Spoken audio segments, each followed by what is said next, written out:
fenômeno de o Brasil caminhar de uma inflação de 100% ao ano quando começa a nova república para 83% ao mês, quando acaba a nova república. É o único caso do país que tem esse tipo de explosão hiperinflacionária em tempos de paz, sem furacão, terremoto, nada disso. É uma coisa diferente. É um fenômeno social e político tendo que ver com o rompimento de estruturas antiquadas relacionadas ao privilégio e a pressão democrática pelo acesso ao privilégio. Podemos talvez fazer a teoria que a hiperinflação terminou sendo destruição criadora e esboroou a sociedade do privilégio. A lógica era de incorporar todo mundo no orçamento, essa era a lógica da Constituição de 88, incorporando até bem além do orçamento, todo mundo tinha direito a um privilégio, todo mundo passou a ser credor do Estado de alguma maneira, o que evidentemente torna todo mundo credor do futuro. Se todos na sociedade são credores do Estado, o Estado devolve isso à sociedade através de tributação ou de dívida, não tem jeito. Mas, enfim, a lição é quem vai terminar com a sociedade do privilégio e a solução para esse impasse entre a tensão entre privilégio e democracia foi a economia de mercado. Não é por outro motivo que a estabilização, a abertura, a desregulamentação e a privatização são subversivas nesse país. Elas mexem profundamente na ordem semicapitalista desse país. E é por isso que o capitalismo é destruição criadora e todos esses processos foram dolorosos e na verdade, afetaram vítimas culpadas, né? Não vítimas inocentes. Meritocracia e competição são as mães da destruição criadora, a alma do capitalismo. Esse é o tal do modelo liberal de que tanto mal se fala. Enfim, e está longe de terminar a ideia de que o rent-seeking prevalece sobre o empreendedorismo no Brasil. Também a ideia de que competição produz desamparo continua popular. Talvez para o futuro nós não tenhamos um movimento como foi a hiperinflação, de revolta contra o privilégio.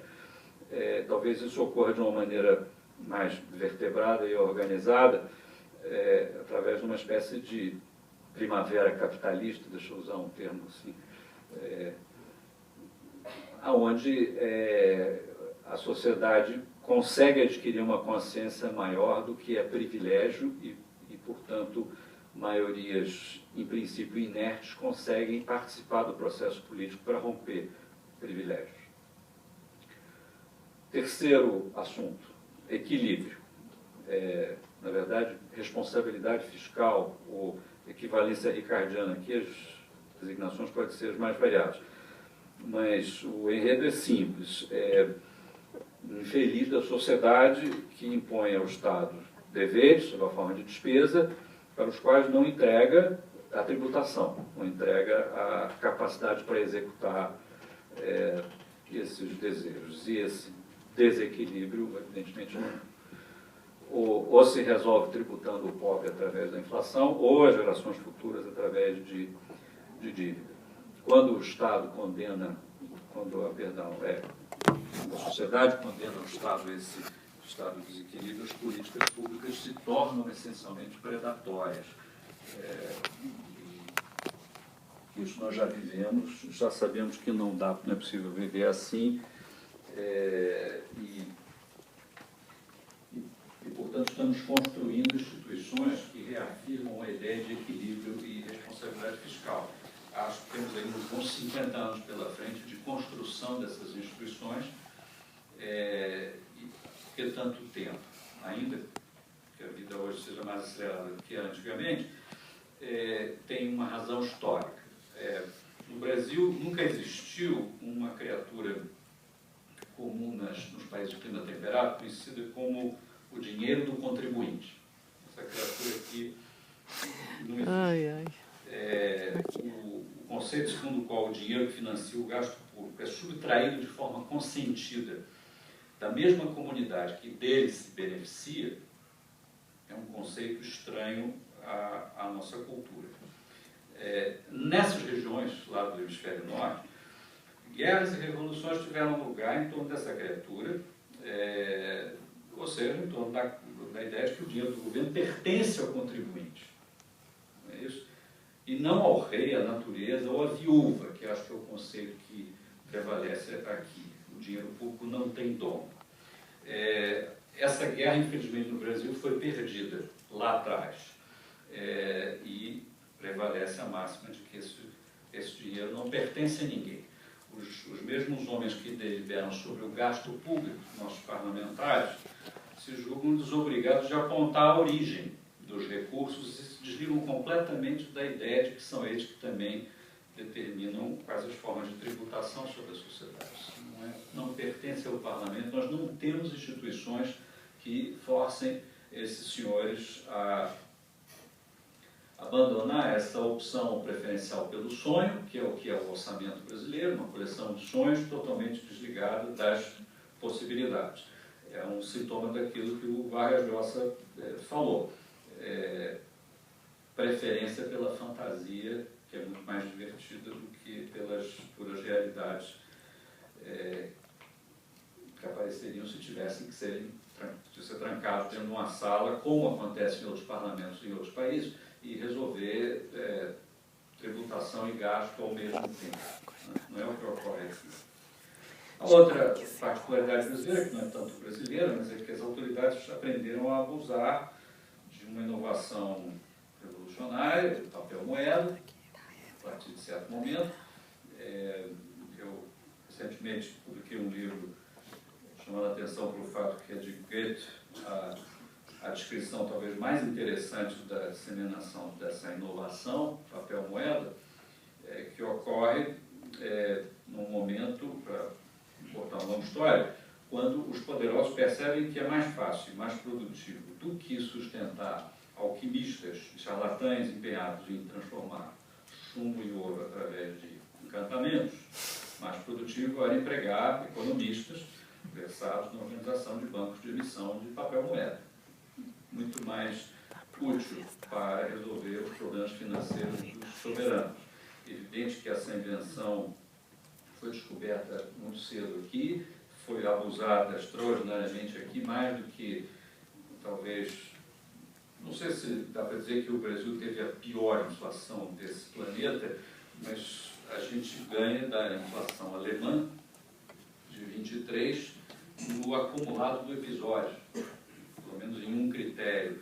São 20,7 trilhões em 180%, em 182 meses começados em abril de 1980. A Alemanha é muito menos do que isso, embora os últimos 4 meses alemães tenham sido de explosão. Bom, a moral da história é que o Brasil, malandramente, tentou contornar as exigências desse valor importante, o equilíbrio e a responsabilidade fiscal, durante anos e anos, via déficit, via emissão de papel, calotes e outras maluquices proporcionadas pela inflação. E depois de tudo isso, o que se tem é uma sociedade cansada de malandragens desse tipo. A conclusão é que a reincidência, se tratando de má fé nas políticas públicas, afasta a contraparte, destrói a credibilidade, e o país fica, às vezes, privado da capacidade de dispor da sua própria moeda. Uma amputação de um dos símbolos nacionais mais importantes do país, que é obrigado a se dolarizar. O que pode ser mais vergonhoso do que para um país do que não ter bandeira, hino, ou não ter a sua própria moeda? Às vezes não é tanto assim, mas quando é por vilania, não por opção, realmente... como a Miriam Leitão diz no livro dela, os países podem fracassar, cheio de estados fracassados. O Zimbábue agora vivendo uma hiperinflação, é um estado fracassado, uma linguagem inventada em Davos, se eu não me engano, e nós estávamos perto disso porque, malandramente, achávamos que essa ideia de equilíbrio e responsabilidade fiscal é coisa deles, lá do hemisfério norte. Continua a ser um valor fundamental para o capitalismo brasileiro. Alguns países entram dentro da obediência a esse princípio pelo caminho da virtude, outros pelo caminho da infâmia, depois de experimentar todas as outras alternativas. É o nosso caso. Mas ainda temos aí muitos anos de construção institucional dos mecanismos que vão fazer o Brasil e o país viver dentro dos seus próprios meios. Número 4, leveza.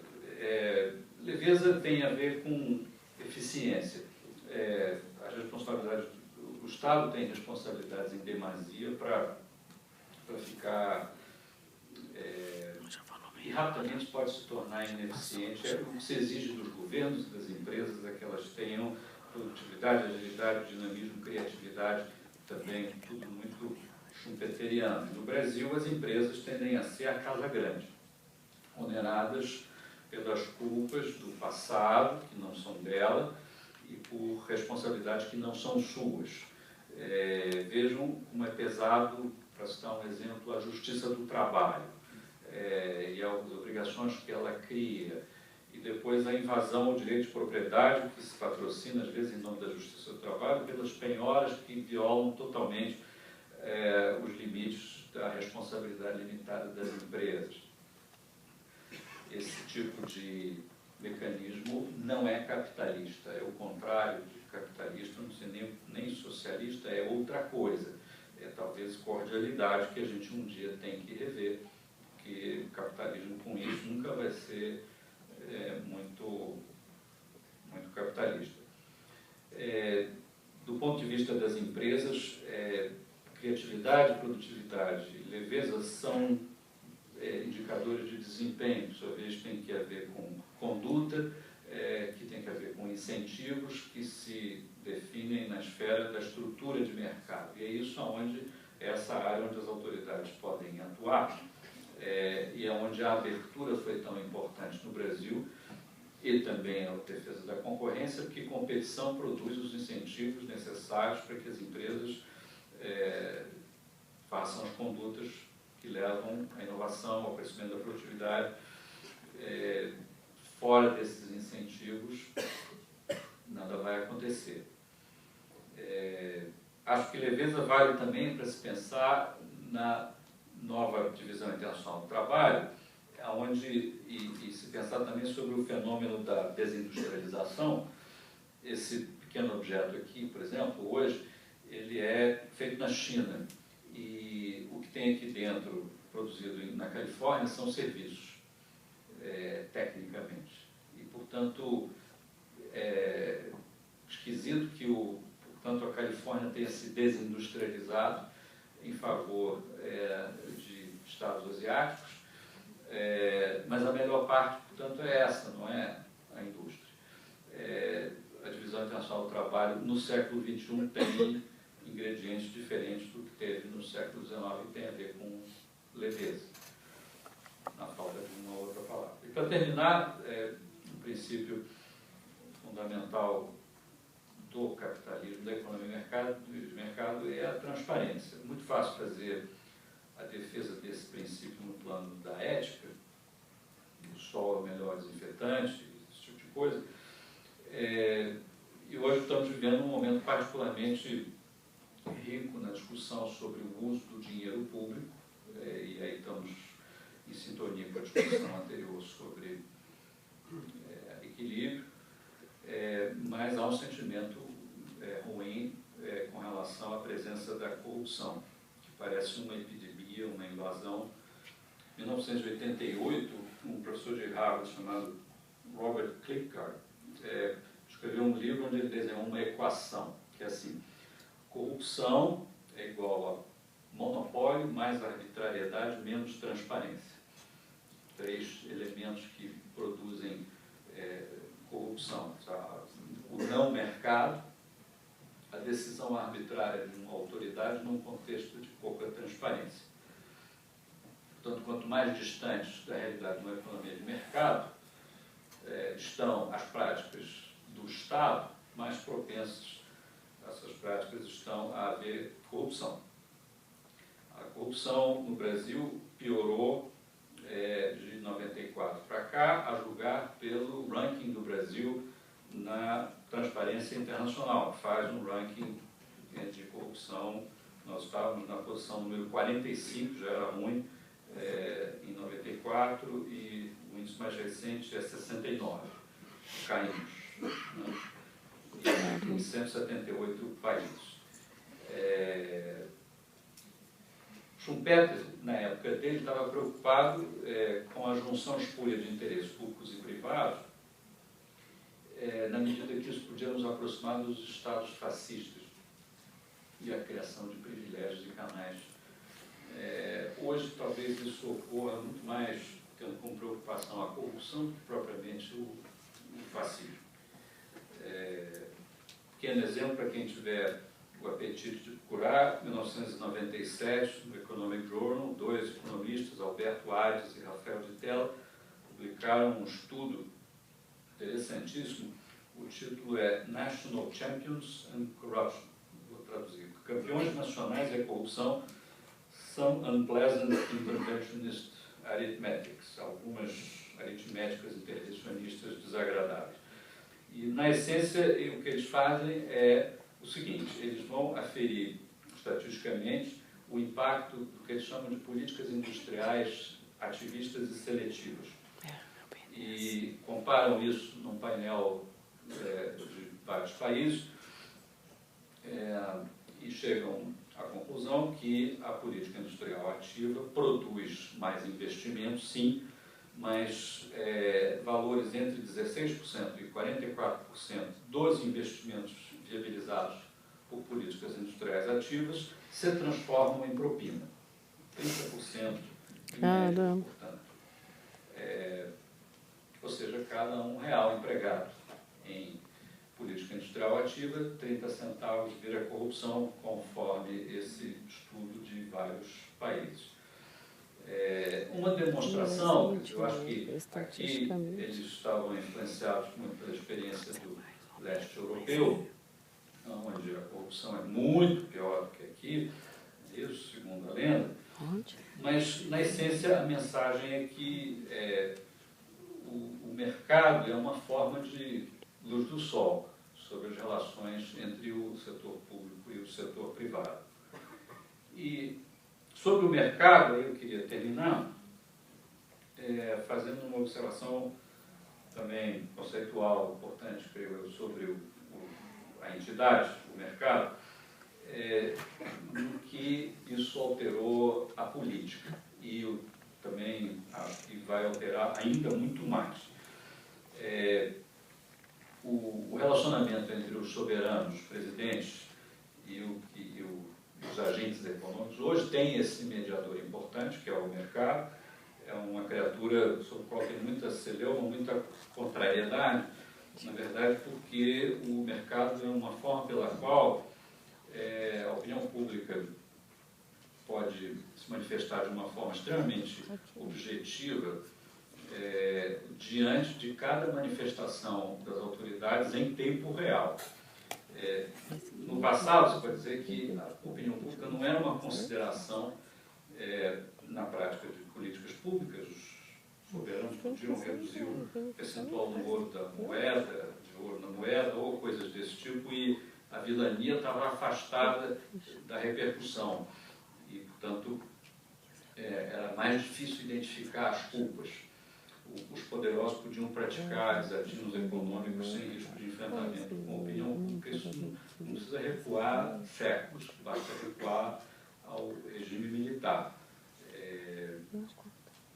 Todavia, para políticos e economistas da velha guarda, esse olhar vigilante do mercado sobre suas ações ultrapassa a impertinência.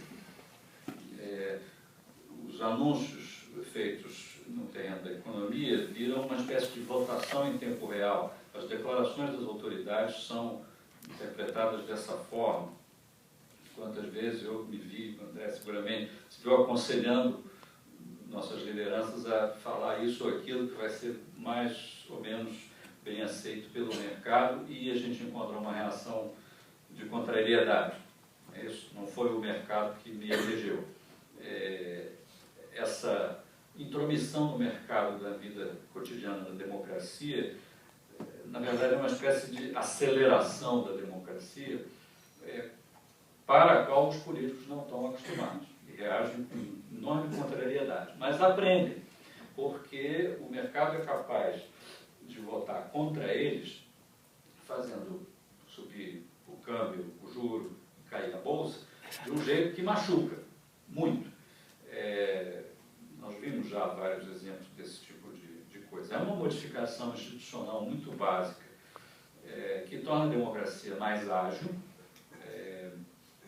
quem sabe mais direta e efetiva, que os poderosos jamais tiveram a sua impunidade cotidianamente ameaçada por essas mobilizações coletivas que se organizam através do mercado financeiro e que provavelmente vão se organizar também através de outras formas ensejadas pelas redes sociais e essas coisas.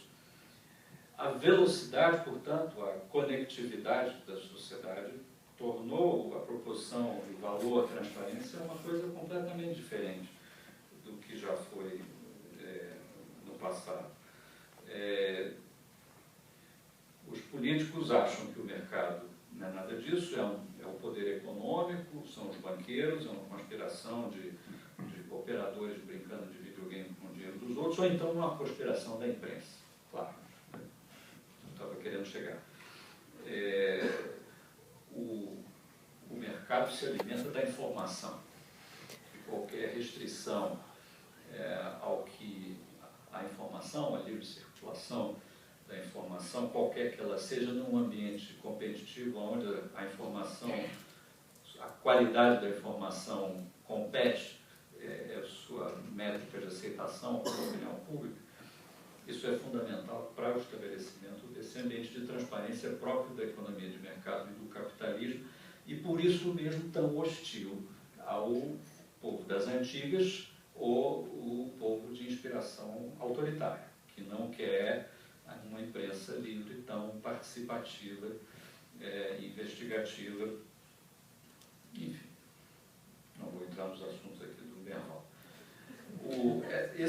Eu vou terminar aqui, esse foi o quinto. O Calvino não fez a sexta conferência, porque passou mal. Eu também não vou falar do sexto, que poderia ser, quem sabe, sustentabilidade, mas aqui temos o André, que é um especialista em sustentabilidade, vai poder falar sobre isso longamente. Muito obrigado. Esse tá, mas eu não dele, essa mulher aqui na hora que não.